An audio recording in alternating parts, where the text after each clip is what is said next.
Welcome back to the Autoblog Podcast. I'm Greg Migliore. We've got a great show for you this week, a big show. We're going to talk about the Technology of the Year Award winner for 2022.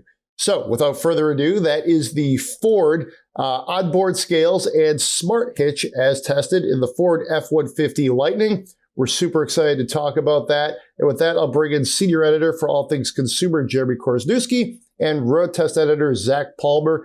Both these guys spent a lot of time obviously at the testing, which was a full staff-wide thing, but they were both very involved specifically with the F-150 test. And Zac had to do everything from like getting sandwiches to running the event day. It was a busy day for both these guys. So welcome aboard. This is a big show. Yeah, happy to be here. Yeah, me too. Tech of the Year week. This is a big one. All right, sounds good. So we're going to get into this, but I know a lot of people, you want to know what else is going on in the world. So we also are going to talk about the new Corvette, non-Corvette Corvette is one headline I saw. We'll talk about that. There's an RS6 Avant Performance, an RS7 Sportback Performance. They look awesome. Do you guys think they're coming here? Yeah, that's probably a no, right?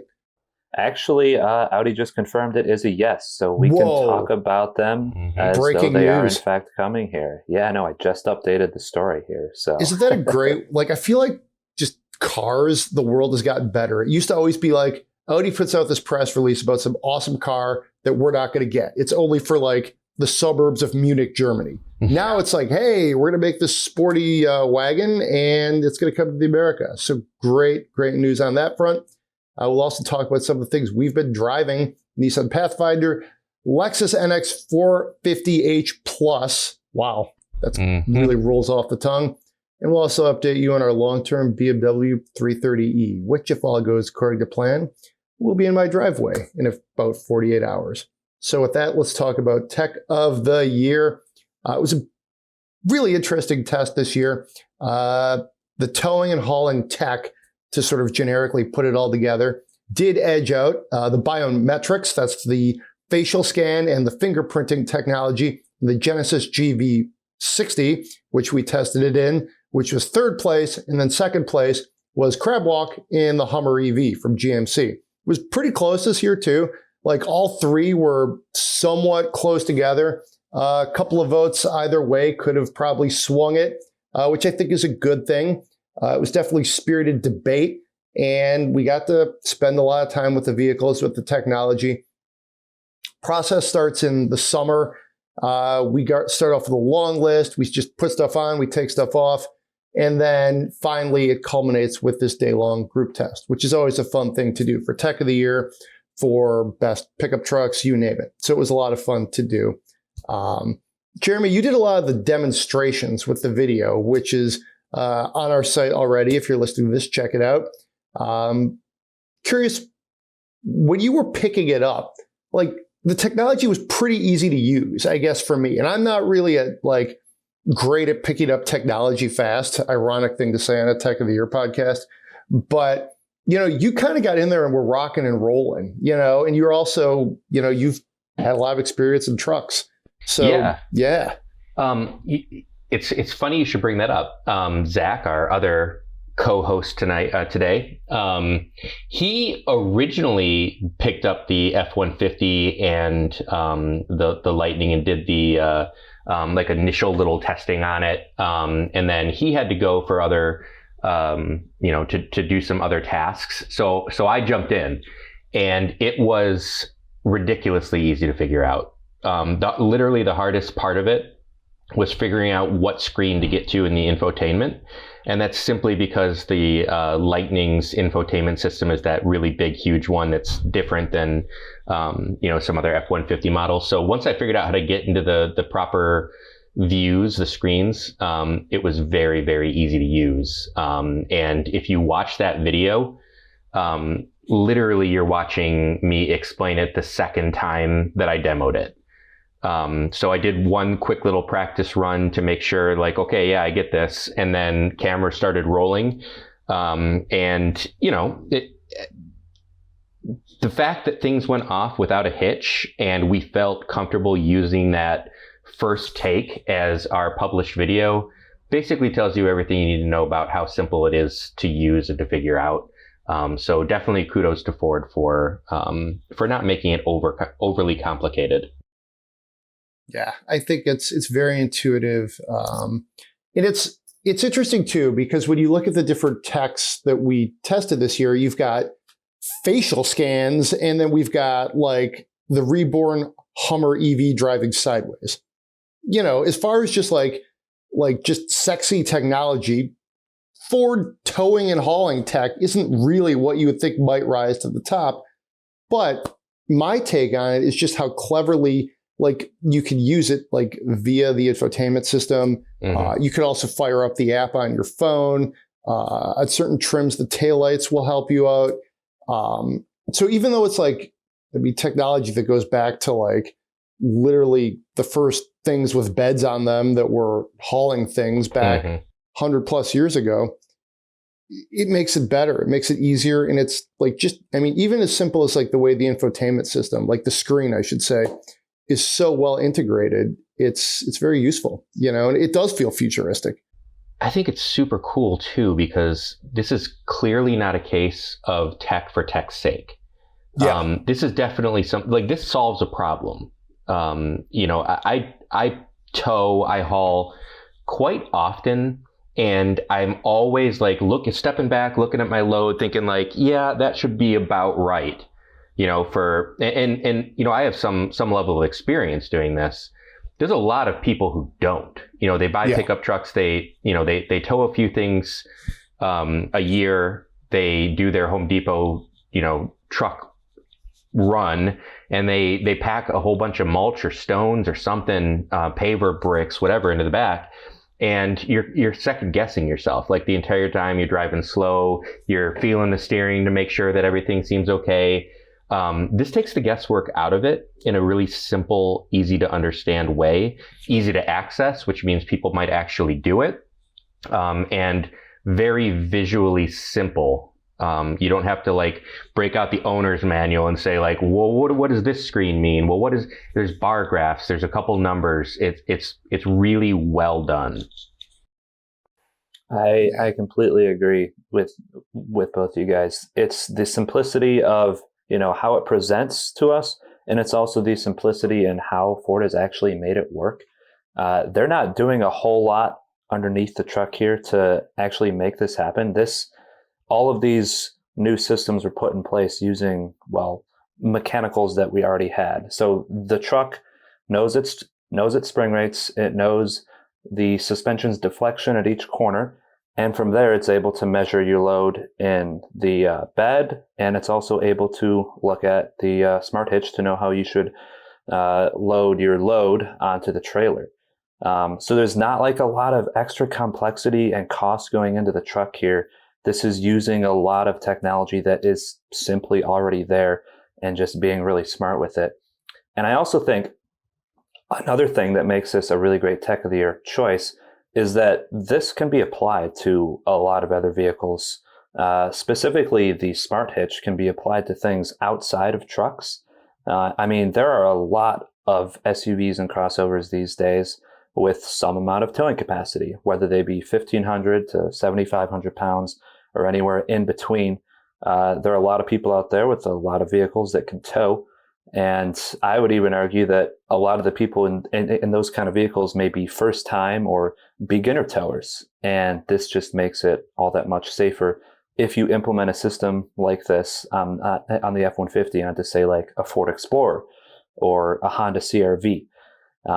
I just see a lot of future possibilities there for this sort of technology to proliferate throughout the industry.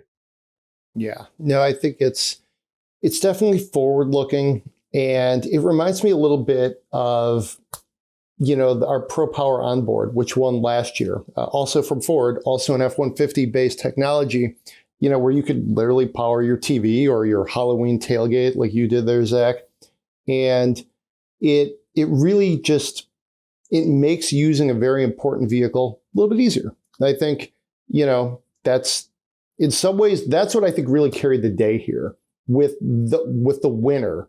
The other ones, which I guess probably a good time to talk about that now, super flashy, super futuristic in many ways, But, the usefulness, I think it's a little less debate. It's a little less obvious. They are useful. We've definitely tested some things that are like, wow, this is pointless, or this is tech for tech's sake. And neither of these two fall into that category, but they're not quite as bread and butter, like they make your life better, because you don't really need to drive your SUV sideways. It's cool. It's awesome. And it's super fun to do. But yeah, and truth be told, I would have been okay with any of these winning. This is actually what I really liked about the field this year, is how spirited and competitive it was. Like every tech, I think, had an editor that was willing to like go to the mat for it, and would give it a lot of points and demonstrably preferred that tech over the other two. So I think that's a great thing. But yeah, let's talk about the Hummer Crab Walk. I think it's a hell of a lot of fun. Zac, you got to spend some time with it. I think you actually even were the star of our Crab Walk video. What's your take on this? Yeah. So I think that, one of the reasons why the Hummer got, as much attention as it did this year and as many points as it did is with our third point value in there, which is the wow factor. There's definitely no tech at Tech of the Year this year that had more wow factor than the massive Hummer EV moving sideways, having the turning radius of, say, like a Honda Civic with its four-wheel steering system. It makes you stand there and you go, wow, over and over every single time you see it. What may have been its undoing, though, is looking at the actual usefulness of that crab walk feature that we were testing for Technology of the Year. If you're really big into off-roading, perhaps it would be, useful in some circumstances. However, is it going to be useful day to day? Is it a safety feature? Is it something that we think is going to, move along to every single car out there? No, it's not. It's something that shows up in something like a super truck that the GMC Hummer EV is. So very cool, however, not the coolest or most useful tech we saw here. I know that Jeremy actually set up a little cone course with it and had some fun with it. So I'd love to hear his take on it too. Yeah, I did. So the first question I asked after the wow factor, which I have to say, I also did the Watts to Freedom mode. Huge wow factor in that. It's absolutely like massive. My stomach, and I've driven, like McLaren 720s, and, my stomach hasn't dropped during acceleration like it has in that thing since the last time I was on a roller coaster, like at Cedar Point. But yeah, the crab walk. So my first question was, after getting over, wow, that's cool, is, okay, is this useful? So I decided to set up a little course in the parking lot away from everyone else, using branches that were near our testing area. And I deliberately set them up too tight for the Hummer to be able to navigate through without using its crab walk and four-wheel steering features. After that test, I was convinced, okay, yes, this works. This has a practical function. It allows the vehicle, which is very large, to navigate through a much tighter set of obstacles than it otherwise would be able to. So check mark. The next question is, okay, it works, it has a use case, but how useful is that use case going to be for the majority of buyers? And that's where the Hummer loses a few points. And I'll just throw out that the order that they finished is the order that I had ranked them on my ballot, because yes, the Hummer is the most impressive, seemingly impressive tech, whereas the Ford is solving an issue that a lot of potential customers, at least a couple times over the course of owning the vehicle, is going to be very helpful for them. The Hummer, how many people are going to take these $150,000 trucks off-road in a course that is so tight that they need to use crab walk? A tiny percentage. We're talking about, the people who try to make their millions on YouTube by breaking things are the ones who are going to find it the most useful. Are there other use cases? Potentially. I've seen videos of people, parallel parking into a spot using crab walk. That again seems, more like a gimmick that you're going to do once or twice just to show off. But the actual usefulness was low. But I don't think that should take away, like if you're listening to this and you're thinking like, oh, this is such a stupid gimmick.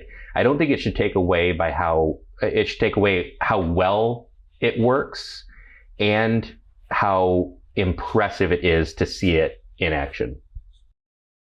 Yeah, I think that's one of those things too where, again, the usability here is like, nah. But I also will say this. The Hummer is, I think, in the class of almost like the Mercedes G-Class, as far as like, it's a luxury item.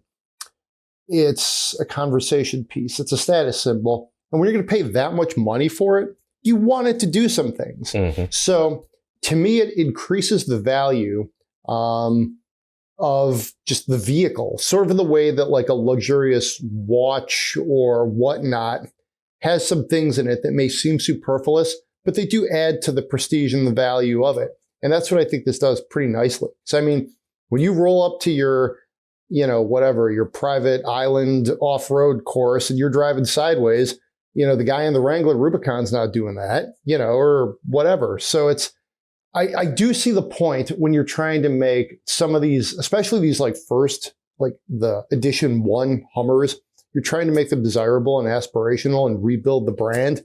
You got to do stuff like this. So that's where I think there is a purpose that just is less practical, if that makes sense. So it's fun. I love it. It's like driving a pontoon boat. I think that's the feel. A pontoon boat for the road. You heard it here first, folks. Yeah, it's my drive impressions of it, if you will. It's a very fast pontoon boat. It is, yeah. If it is a pontoon boat. Indeed. It's a pontoon boat with like a supercharged Lamborghini V12 outboard. Yeah. And then there's the third one, the Genesis GV60 with the biometrics. They could scan your face, fingerprints.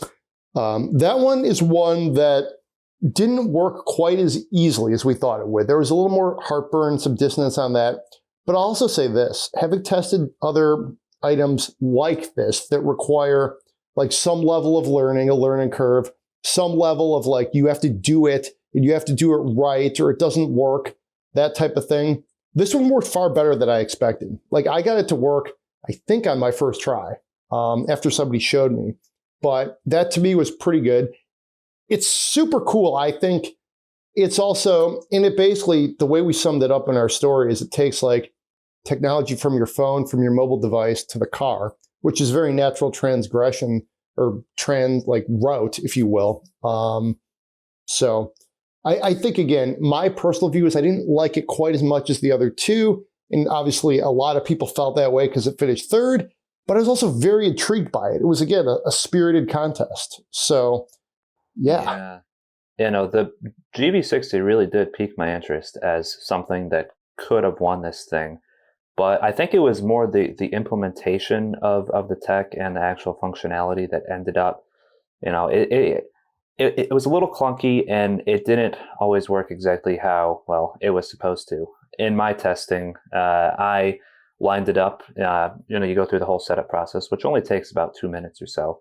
But then I'm out there standing and looking into the facial recognition scanner. And first to activate it, you have to be touching the door handle, which is, feels a little clunky. I don't really want to have to touch the door handle. I just want to walk up to the car, see my face and go. But then also when it was in direct sunlight, it just failed to recognize my face about 2 or 3 times. And that is just something that cannot happen, especially when this is, a tech that you're going to rely on to get into your car without a key. You can't be out at the beach, finish your day, no key in sight, walk up to it. Your car is in direct sunlight and it just won't read your face. That's not a great look. That's not fun for you. That's not fun for the AAA person that has to come out and rescue you if for whatever reason it still can't work. So that is what really brought my point value down. The idea I think is still really cool because I don't like carrying around key fobs. We have really big key fobs these days. It can be annoying. If you're going for a run, if you're going to the beach or whatever, you don't want to carry that around and lose it. And it's, it's smart, but I think that the actual winner of this, Ford, might enjoy the fact that they have the old standby, the numerical number pad. That thing never fails. Is it as cool as a facial recognition? No, it's certainly not. But yeah, maybe in like a year or two, this will be more fully baked, and we will be walking up and staring at our cars to unlock them. But I don't think that it's ready for prime time quite just yet. My thoughts are pretty similar. I found it worked about as well as it does on a smartphone, or my laptop, my Microsoft Surface. The majority of the time, it recognizes your face and works.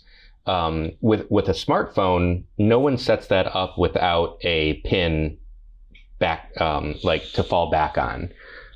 Like if the facial thing doesn't work, and even fingerprint stuff doesn't, it's not 100% of the time. Every once in a while, you got to move your finger slightly. You got to wipe the sweat off if you've been playing volleyball or something. Who knows? We've got that pin as your fail safe. Well, the Hyundai, I don't think I would ever, not Hyundai, the Genesis.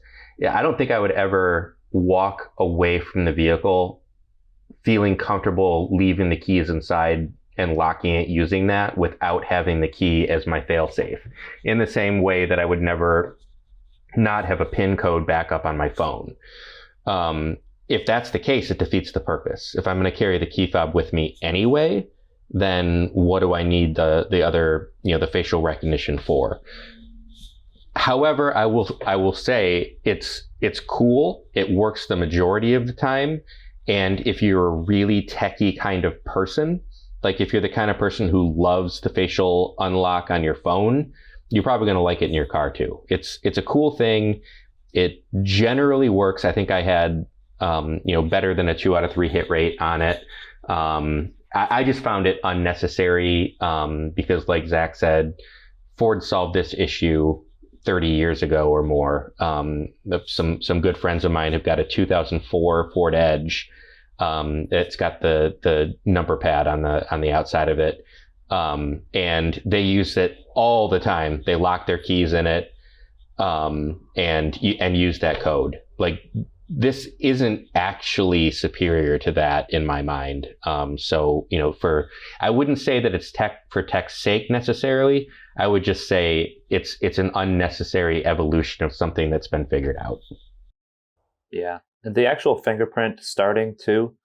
I think that the one big plus there is that you can scan your fingerprint and say, this is like a 2 or 3 person household and 3 people are driving this car. You can walk in it, scan your fingerprint, it recognizes who you are, and all of your settings, presets, seat settings, and all that roll up. And that actually reminds me a little bit of like 2 years ago, Tech of the Year, where we did the Subaru Forester with its eyesight facial recognition in the cabin. It's just like a neat way to get all of your settings and whatnot loaded up, where it doesn't involve you selecting a profile on a screen and going through those.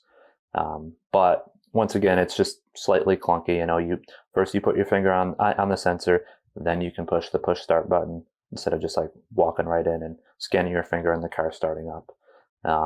So there are some improvements that can be made here that I feel like would have, maybe push it higher and maybe could have even competed with the Ford for the win. But I think that we're all pretty similar opinion here that, third or close to second is about where it should have landed this year. Yeah. I think this is one of those techs that I think we'll either see it get better and more usable, and perhaps we'll see the tech migrate to other things beyond your phone. Who knows? And then it'll just kind of circle back and be a little more omnipresent with Genesis and other car makers. Or it'll be like the Subaru EyeSight, the Jaguar, like keyless thing we tested a few years ago. Stuff that just kind of filters in for like a reason or a season, but not exactly a lifetime, if you will, to get poetic here. So that's Tech of the Year, guys. Mm-hmm. Again, congratulations to Ford for winning our top honors. A little bit of Autoblog history here. Ford is now the only the second 2-time winner They joined Tesla, which won in 2014 and 2016. So we have now two, ones who have doubled up, if you will. And then some of the other winners include Chrysler, Kia, Cadillac, Chevy, Lexus, Kia, and so on. We've been doing it since 2013. And yeah, this is our big deal award. So, I'm excited to get started for next year. Yep. Me too. Give the post a read. Should be a fun one to go to even after you've listened to this podcast. Check it out. Check out the videos. It's a lot of fun. All right. So let's transition to the news side, the news and reviews. We'll kind of run through this pretty quick here. But we have a non-Corvette Corvette.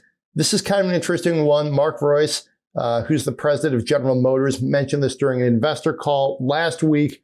It's apparently going to be like on the C8 platform, but not exactly a Corvette.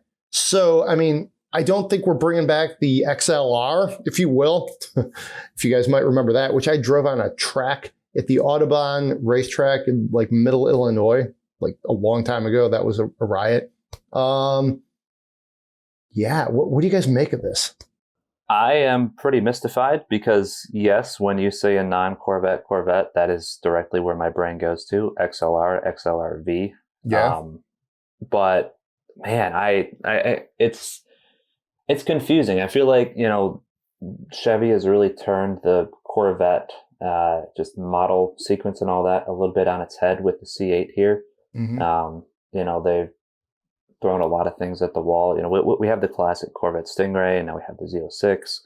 But, there's going to be a hybrid coming. There's going to be a fully electric Corvette coming. And I guess the one that they're sort of foreshadowing here is going to be like the Zora that has also been rumored. Who knows if that's actually true or not. But theoretically, this would be like the ultimate Corvette on a Corvette platform that we could get. So I'm excited. It's going to be difficult to see, like, all right, how much better is the actual performance going to be? Because I feel like they're going to run into a ceiling here really quickly, especially when they throw all-wheel drive at it with this hybrid one and have a fully electric one. They're just it might feel a little bit like the 911 lineup, and just all these small little tiers, just a different use case for each one. And Chevy's going to have to pick their lane and make a use case and an argument for each of them. I guess I'm excited to see where it goes. The only thing I would add to that is, looking back at history, Corvette technology has filtered down to other Chevrolet vehicles for a really long time. Most notably in engines, transmissions. A lot of GM's high performance kit debuts on the Corvette and then filters its way down. And if it weren't for the Corvette, we probably wouldn't have some of those things, like the so many different variants and versions and power levels of the traditional GM Chevy based V8. Traditionally 5.7 liters, 350 cubic inch, but that varies.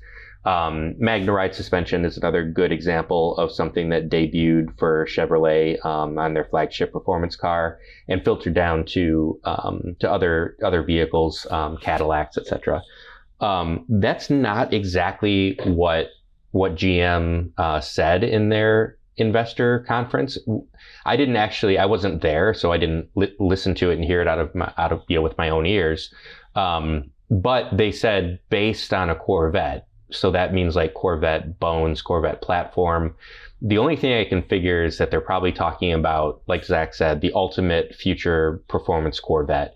Maybe they're not going to call it, maybe it's not going to say Corvette anywhere on it. Maybe it's going to say, Zora or past ones.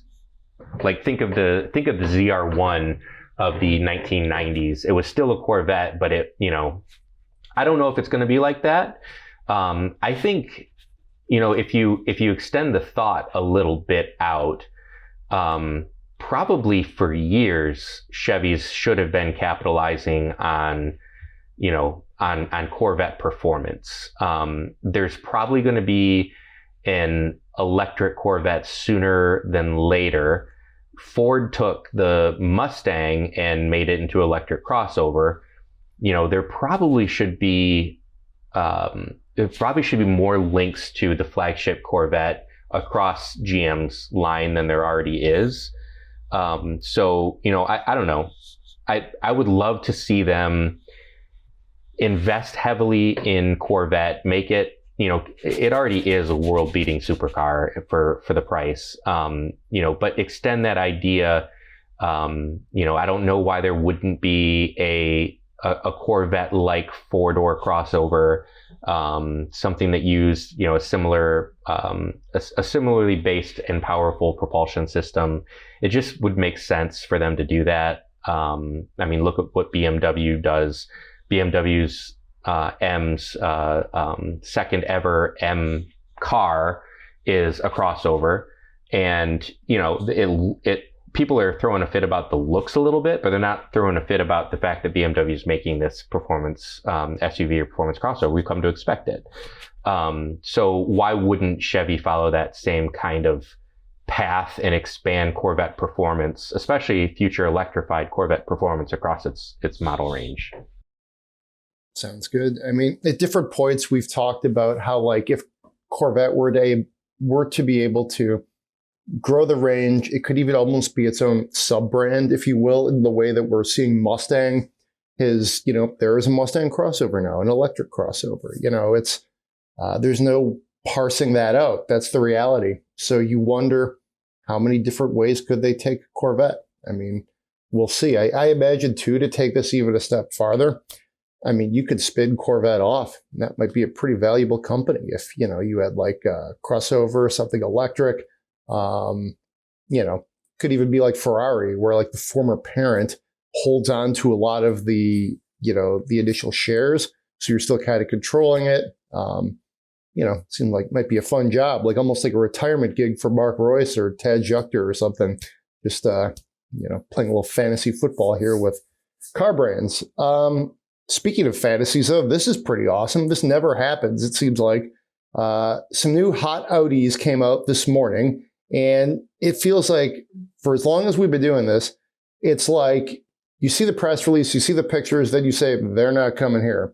That's not the case. RS6 Avant Performance and the RS7 Sportback Performance revealed. We have some news from Zac. Yeah, so we're getting the performance versions of the RS6 Avant and RS7, which is, well, that's cool. Exciting. Performance for Audi, sort of within the name, normally means more power, better handling, a little lighter weight, all of those good things, which is honestly kind of what I thought the RS6 Avant needed after it was released here. It's this awesome wagon that has 591 horsepower, the looks to kill, and all of these great luxurious accoutrements, but you drive that versus an AMG E63S wagon back to back, and you're sort of like, I think I'd rather have the Mercedes, please and thank you. It's just a good bit sharper. The engine, well, it's quicker. It feels more powerful. Handling is better, and just in all those little ways that enthusiasts enjoy a car more, the Mercedes is simply more. The performance version, well, that could bring this thing a little closer and perhaps even with the AMG. So there could be an even better argument for going to buy an RS6 Avant than there was before. I wouldn't say that anybody should not buy it previously. The thing was ridiculously good, but now it's just going to be even better and arguably a little cooler looking. I really like these new wheels that they throw on it. And the same goes for the RS7 Sportback. Am I as excited about the RS7 performance as I am the RS6 Avant? No, definitely not. I love the wagon. The wagon looks the best. But this is really cool that we're actually going to get these performance variants here in the US, and they're supposedly coming sometime next year. So it's not long if you're in the market for a super wagon or super Sportback. Can't wait. Another story that, Jeremy, you kind of were overseeing, doing some editing on, the 10 longest lasting vehicles on the road today. Sounds like a Chevy truck commercial from about 20 years ago, like a rock. I think that's Bob Seger. Who are the top ones? Any surprises? I mean, I think the only surprise is that there's some hybrids on there. The Toyota Highlander hybrid made an appearance, and hybrids in general. If you run down the list, the Prius is also on there. First, a little bit of background.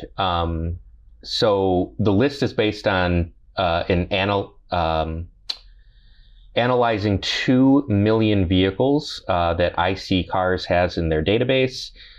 They took the top 1% of cars of every model sold in the last 20 years and figured out what has the highest potential mileage that way. No one will be surprised by seeing the top several choices. The Toyota Sequoia was number one. The top 1% of them have 295,509 miles. Next was the Land Cruiser at 280,000. The Chevy Suburban at 265. And then from there, it's a who's who of trucks and SUVs with the Toyota Avalon thrown in for good measure, and the Toyota Highlander thrown in for good measure. Interestingly, American trucks aren't in this top 10 list, but if you expand it down into the 20s, then you'll see a good number of Ford F-150, Chevy Silverados will easily pass 200,000 miles as well. So I think what this kind of demonstrates, there's a few ways to look at it. It demonstrates, I think, that most vehicles, when properly maintained and cared for and fixed when things break, will last a really long time. Change your oil, flush your fluids, and if something does happen to go bad, there's a leak, get the leak repaired. If your power steering starting to go wonky, take it in, have the little power steering. The basic bits of the car are probably engineered to keep going for a really long time without catastrophic failure, I think is what you see from this list. I think growing up, if you grew up in the 80s like I did, or Greg did, Zac is the youngster here. If you grew up in the 80s, like the idea of a car hitting 100,000 miles felt like a milestone. Now a car hits 200,000 miles and you're like, I think this still got a little bit of life left in it. So just in general, high mileage cars are not nearly as scary a proposition as they used to be. Also, I think there's potential for a little bit of confirmation bias on the list. You see a lot of Toyota models on here. And some, there's the Ford Expedition and the Chevy Suburban are in the top 10, but not the not the Silverado and the F-150, which basically have the same drivetrain and power plants. If you buy a vehicle intending to keep it for a really long time and keeping the maintenance up, first of all, I think a lot of people buy Toyotas for that reason. And so they do invest in getting them fixed when something breaks with the intention on keeping it for a really long time. That's one of the reasons they bought a Toyota in the first place, because they intended on keeping it for a long time, and it's got that reputation. The Expedition and the Suburban are on there too, because I think a lot of people buy these big SUVs. They're road trip cars. They probably hook up trailers and crisscross the country in them. And they know they're going to be putting big mileage on them. So when something needs fixing, they fix it. I think some of what you're seeing on this list is evidence of that there's certain types of vehicles, even brands of vehicles that people buy and are willing to invest to keep going. And then, there's a lot of throwaway cars too. No one's going out and buying Ford Tauruses thinking that they're going to put 300,000 miles on it. If they did that, they probably were going to buy an Avalon or a Camry. So it's not that surprising that you don't see some of what you consider like the bargain priced competitors don't make the list, and the ones that people do pay a premium for do make the list. Yeah, it makes sense. It's there's nothing out here that really blew my mind, but I think it's, to your point, it's interesting to see how cars, like, you have to readjust your brain. 100 miles, you used to think, okay, might want to cash out before I have to really spend money to fix this. Now it's like, if it's 200,000 miles, you're happy with the car, you keep going, and that's kind of a cool thing, I think. I do think it's interesting. If I was going to pick one specific model to focus on that I think is interesting, it made the top 10, is the Honda Ridgeline. I think there's a misconception that it's not a durable vehicle because it's not a body on frame truck. The people think, the Toyota Tacoma, it lasts forever. Well, guess which one's on the list with the high mileage? The Honda Ridgeline. Is it because people maybe don't work them out as hard? Maybe. But clearly, if you take care of it, you're going to be pushing over 250,000 miles is a potential expectation if you're using your Honda Ridgeline, even using it as a pickup truck. Yeah, no, I think the Ridgeline is going to be one. We're going to see those on the road for quite a while. So let's talk about cars we've been driving. I've been in the Nissan Pathfinder. I had the SV trim. It's a very nice 3-row crossover. And they call it 4-wheel drive. I believe it's all-wheel drive. I feel like with the new generation of Pathfinder, they've really steered into this like rough and tumble. The Pathfinder is back as a truck. Sure, a little bit. But it's also, I would say for the most part, a somewhat less generic crossover than it was before. And that's, it's a decent, SUV. We drove plenty of miles for the Thanksgiving holiday with it, which was great. Everybody was super comfortable. The vehicle was new last year. It was actually up for SUV of the year for NACTOY and a few other outlets and, juries, if you will. So it's been pretty well received. It didn't win. And, I think a lot of people, they're like, hey, what do you think of the Pathfinder? I tend to put it like in the upper middle of the pack. There's other things that I think are a little bit better, more interesting design, a little better executions, better fuel economy. But I mean, still, if you're you're a Nissan person you've had Pathfinders before, they do move the ball forward with this. It's nice. The interior is demonstrably nicer than before. And it's definitely something that if you need to move people and stuff, this is sort of the part of the market that you're in. It's worth your consideration.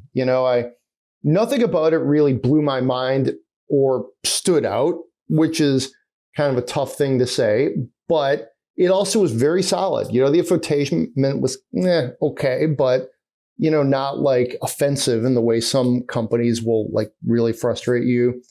I actually had some of the similar complaints with the infotainment as you did there. It feels old for being a brand new car, doesn't it? It's just not. There are a lot of good things there, but it's not entirely up to spec, I feel, from where it should be. I mean, I think that's fair too. And I mean, it's for sort of a new generation of the vehicle, didn't feel as perhaps as much of a step forward as say the Kia Telluride or the Hyundai Palisade do in the same segment, So, I mean, you guys have driven this. What do you think? I think, just like you said there, with the Kia Telluride, Hyundai Palisade, I would still have those over a Pathfinder. Mm-hmm. Those, would I rather have a Mazda CX-9 if I didn't need that much third row space? Yeah, I'd rather have that too. The Pathfinder, it looks a whole lot better now, and I think that it drives a whole lot better. I read, I think Byron did the first drive for us last year, and he was pretty amazed. Wow, this thing is so much better.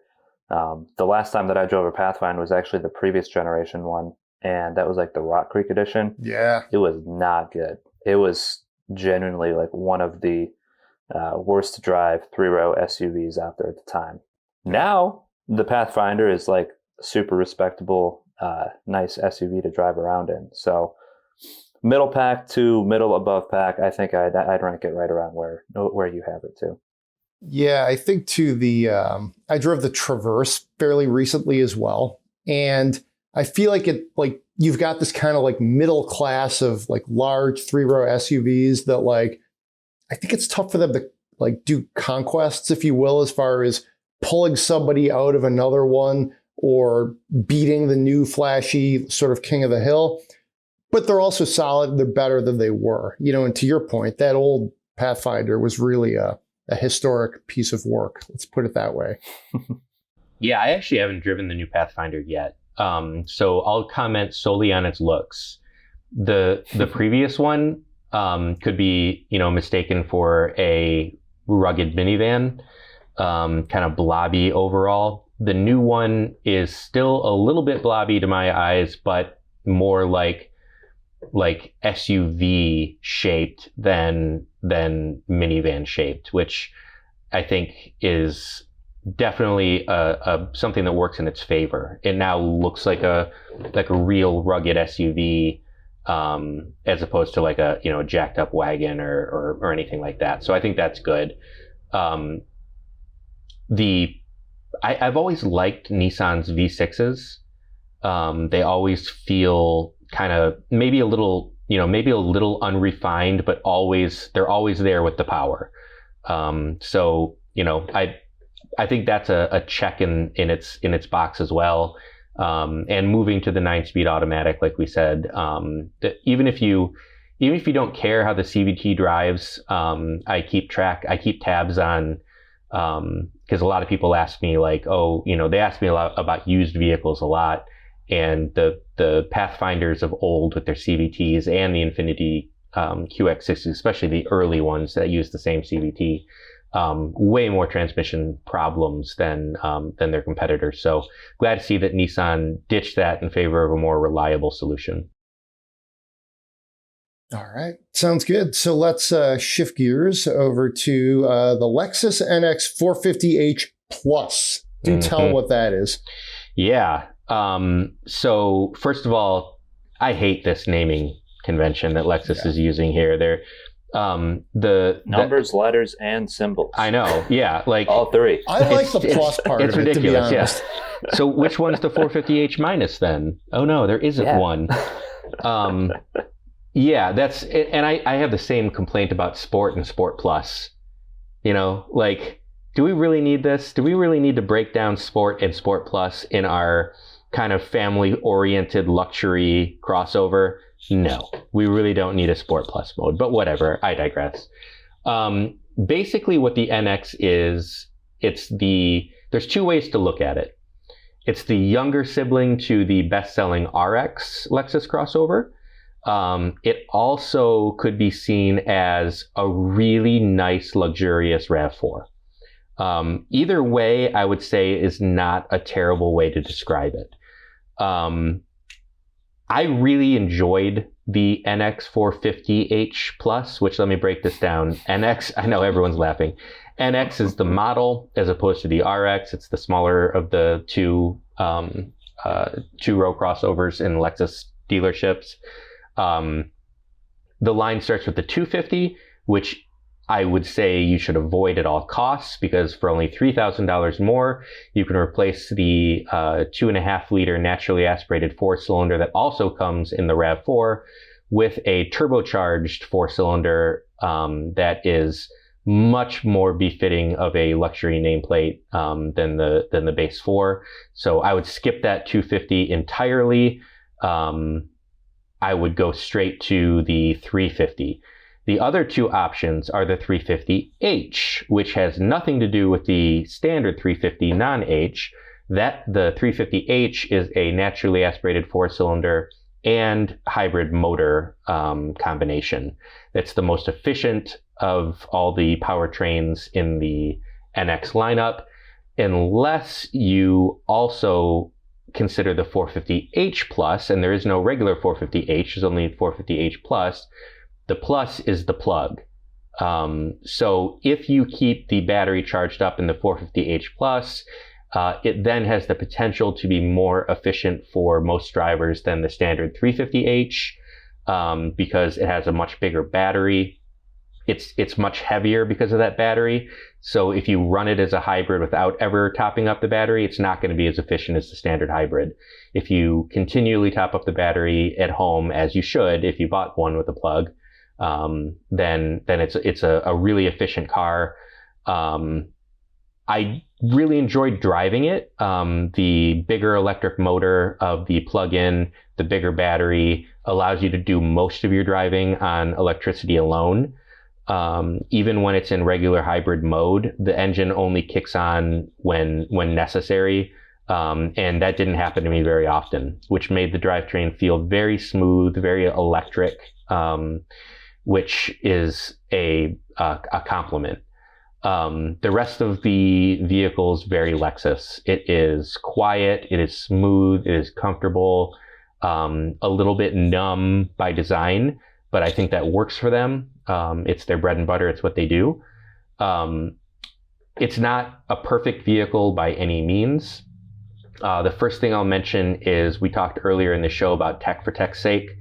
There's quite a bit of tech for tech's sake inside the NX, starting with the door handles. They are electrically operated door handles. If you use them, if you just push them like you're supposed to with your thumb, pops the door open unless the car senses something in its blind spot, in which case the electronic door opening won't pop. The backup is to pull twice on that same tab and it releases mechanically. So it's almost like they're recognizing the fact that, okay, an electric door handle might malfunction. What if you crack your mirror that has the blind spot warning in it, and you don't know? What if you've got snow covering your sensors and it thinks there's something in your blind spot that really isn't? The fact that it's got this manual release built into the same mechanism, I think just goes to show that it's basically not necessary, in my opinion. So there's that. But that's admittedly a small complaint. A bigger complaint I have is the touch-sensitive buttons on the steering wheel that are completely unlabeled and unmarked. They're just buttons, and you know where they are, and you feel them. They only tell you what they're doing by looking through the heads-up display, which is cool. Okay, that's fine. But why? For what purpose? For what reason? How is this moving the needle further than just being kind of cool? Again, tech for tech's sake. I remember both Byron and James drove NXs, and they had massive complaints about the same thing. The weird steering wheel buttons. This almost sounds like something that needs a emergency 1 or 2 year refresh thing, because like every single person I've ever talked to that has driven an NX is like, these are useless. Right. Well, this makes no sense. Just label them, Yeah. So we know what they do when you at a glance. You don't have to stare at the whole idea of a head-up display is to keep your attention on what's happening in front of you. You don't want to then draw your attention away by giving us these unlabeled buttons that we're trying to figure out what it's doing on the screen in front of you. And I tested it with polarized glasses, and sure enough, it's really hard to see at certain angles when you're wearing polarized glasses. So it's, again, tech for tech's sake. Again, not a deal breaker, though, I think. Here are the two potential deal breakers that I see. And then I'll get off my high horse. It's small. The NX is measurably smaller than any vehicle it competes against. You really don't feel that in the two front seats. You feel it in the cargo, and you feel it in the back seat. So if you are, an upwardly mobile, somewhat well-to-do couple, or maybe you've got one kid, this will probably still work for you. And maybe you don't care because you want a Toyota or a Lexus, and that's what you're buying on purpose. Maybe you don't care how it compares in size to its competitors. Fine. It's probably going to be big enough for you. The real issue I had is how expensive it is for the size that it is and for its competitive set. The 350H, which, as I mentioned earlier, is the most efficient, or the 350, which is the turbocharged, more high-performance model, are nearly $15,000 cheaper than the 450H with the plug, or 450H Plus with the plug.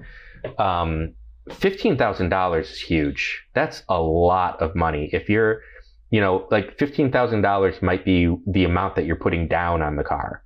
That might be your down payment. $15,000, if it's not your down payment, you're spreading it across payments. We're talking a couple $100 a month more to get this one with the plug. I don't think the value proposition is there. It's the best one, and it's priced like the best one. But when it comes to brass tacks, really think hard about how you want to spend your money. You're probably better off with just the standard hybrid, or pocketing the money and getting the 350. It's quick. It's like less than half a second different in 0 to 60 than the 450 range topping model. I just think the pricing disparity is too much. If it were $8,000 more, I'd say, yeah, that's the one to buy. $15,000 more is too much. Yeah, I think that's fair. I just went and did a little comparison because I'm curious about the pricing here. Like, how many years would it take, if you religiously plugged in your 450h versus that 350h? And it looks like, according to EPA estimates, $1,800 a year in fuel for the 350h, $1,250 in electricity and gasoline every year for the 450h. So that is a $550 cost difference. How many years would that be that you'd have to plug in your 450h plus to reap the benefits? That's a lot of years. More than you're gonna own it. More than you're gonna own it. The other, the argument there though is like, okay, you can do emissions-free driving for 30 something miles a day, and I think that's a sound argument. But I also think that people who are diehard enough to spend $15,000 more on this, if their goal is to reduce their emissions by that much, and they feel electrification is the way to do it, they're probably going to buy an electric crossover. Mm-hmm. For this price difference, I'd go electric if that were my big concern. I think that's a really good point too. And we've talked about this on recent podcasts, is how, like, where do plug-in hybrids really sit sort of in the market right now? You get a little bit of electric vehicle range. It depends on what you buy. Generally, a little bit the more you pay for, but not always. You get a little bit more range. And then they work as essentially hybrids. And do you want to pay for that added tech?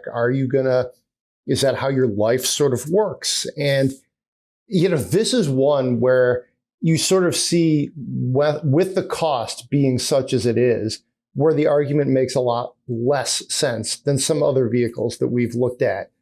To me, on the lower end of the spectrum, they can be good values. Again, if you have a short commute and, you're really into it. And again, like I said, the price is where people want it to be, could be a good deal. You pay more, that premium doesn't necessarily shake things out. Mm-hmm. So, I guess that kind of brings us to our final car here, the 330e, our BMW long-termer. It's a plug-in hybrid. I was just researching because I don't have a home charger. You can do DC fast charging, which I think is kind of cool. I'm looking forward to doing that. You've had it for a little while now, Zac. Tell us what you think of the car, but tee it up. Is this a useful hybrid, or is this one that you're kind of wasting your money on? Yeah, so to go right for the money, I should say. Yeah, to go right at the money argument here, the 330e is a screaming deal as far as cost is. You look at a 330i MSRP versus a 330e. The E is $1,100 more than the I. So, yeah, that makes a whole lot more sense versus that Lexus NX comparison there. And I honestly, the same argument applied to the X3. I did the first drive for the X3 xDrive 30e about a year or two ago. And I was like, just buy the plug-in hybrid because it's almost no extra money. And you get to plug in and get 20 plus miles of electric range. But back to the car as a whole here. We've had this in our long-term fleet now for, we're about 9 months in.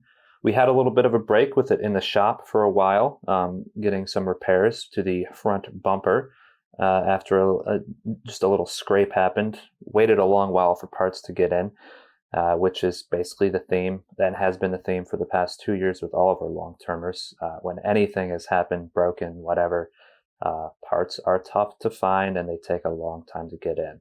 Hopefully, if you have a new car, that hasn't happened to you, but that has certainly been our experience in trying to get appointments, parts, etc. But it's back now. So we've had it back for about a month and a half at this point. We are just crested over 9,000 miles here with our long-term test. It's been in for one oil change. It's still a pretty normal service schedule, even with the plug-in hybrid. But there are a few things that I've gathered with my most recent stint in it that I was a little unsure of at the start. For one, I wish that it had the adaptive M Sport suspension. This is the first 3 Series that I've driven, and probably one of the first BMWs in a long time that I've driven that doesn't have the adaptive electronically adjustable shocks. This has the passive suspension. And the tuning on it is definitely BMW-esque. It's, stiff to ride around town in. It's honestly a little more uncomfortable than I wish it would be. And I've driven 3 Series with the adaptive suspension on it. It's so much better. You get the comfort in when you don't want to have any fun, and then you throw it into sport and everything stiffens up, and it's better. The compromise with the passive dampers, I'm just not a huge fan of it. I think that it's worth the extra money there. As far as the actual plug-in hybrid portion of it, God, I really love driving this car around on electric power. I know that one of the editors that had it previously, John, he would always plug in religiously, so he would put a lot of electric miles on it. And we've done really quite well with it as far as fuel economy goes. I mean, even on the highway, when you're not using that electric power because you've already burned through it in like a 300 or 400 mile trip, this thing is getting about 32 to 33 miles per gallon, which is pretty dang close to what a normal 330i gets. And that's always impressive when you have a plug-in hybrid with the added weight of the battery, the motor, and all that. All things being equal, a lot of the times, just the pure gasoline version gets better highway fuel economy. One little complaint that I have about the actual highway fuel economy and range of this thing, though, because it has that battery and the electric motor, the space for a fuel tank is a lot smaller than in a regular 330i. So a normal 3 Series has about a 14, 15 gallon tank. This guy is only about 10 gallons. So there's not a lot of range after you do fill it up. Even when I have the range counter down, I've had it down to about 3 or 4 miles left to E at this point, just to see like how much can I get in there when I do a full fill up, and I can get about 10 gallons and no more. Wow. So that's a detriment to your highway range as a Grand Tour. Not the worst thing in the world because it takes 3 minutes to fill up, but just a small thing here or there as you're living with the car over a long period of time. So has my opinion changed? Like, should you buy this over a 330i still? I think yes. I would still totally have it over a 330i. When you do hop on it, and I know, Greg, I'm handing this off to you next. Make sure that you throw it into Sport and Extra Boost mode, because if you don't put it in Sport and Extra Boost mode, you don't get the extra accelerative boost from the electric motor, and it feels considerably weaker. You just have to make sure that, like, after you hit the Sport button, throw it into Extra Boost, then it's like, oh, that's the acceleration, the 0 to 60 and just over 5 seconds that you were expecting. So you got to do that, and yeah, it's a lot of fun to drive. It handles like a 3 Series, feels like a 3 Series, and yeah, still enjoying our time with it. So I'm excited. I haven't driven a 3 Series in probably over a year, so I'm quite excited to get behind the wheel of it, get behind the wheel of this plug-in hybrid take on this, very venerable car line, that's for sure. And I think you said it well. You got to put it in Sport and over boost mode, which is really a way to live life, right? Just absolutely got to live your life in over boost mode. So, all right, guys. Well, that's all the time we have this week. Congratulations again to Ford for winning their second straight Autoblog Technology of the Year award. If you enjoy the show, please give us 5 stars on Apple Podcast, Spotify, wherever you get your podcasts. Send us your Spend My Monies. That's podcast@autoblog.com. Be safe out there, and we'll see you next week.